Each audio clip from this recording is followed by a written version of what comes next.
बिस्मिल्लाहिर्रहमानिर्रहीम। अस्सलामुअलैकुम। सिरात मुस्तकीम सऊदी न्यूज़ चैनल में आप सबको खुश आमदीद कहा जाता है।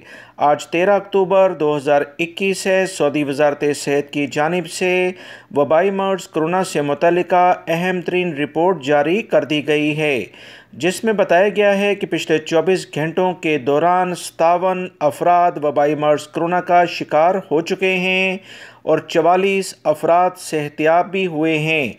सऊदी वज़ारत सेहत ने अवाम से एक बार फिर से अपील की है कि वबाई मर्ज़ कोरोना से मुतल्लिका जो एहतियाती तदाबीर हैं उस पर सख्ती से अमल करें। कोरोना ख़ात्मे की जानिब ज़रूर जा रहा है, मगर बिल्कुल ख़त्म नहीं हुआ, इसमें कमी देखी जा सकती है। एहतियाती तदाबीर पर अमल करें। दोनों वैक्सीन पहली फ़ुर्सत में लगवाने की कोशिश करें।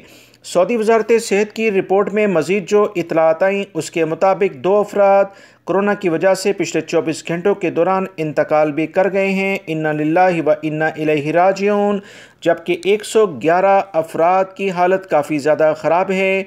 इनके लिए खुसूसी तौर पर दुआ की जाए। वीडियो लाइक करके शेयर भी कीजिएगा। अस्सलामु अलैकुम।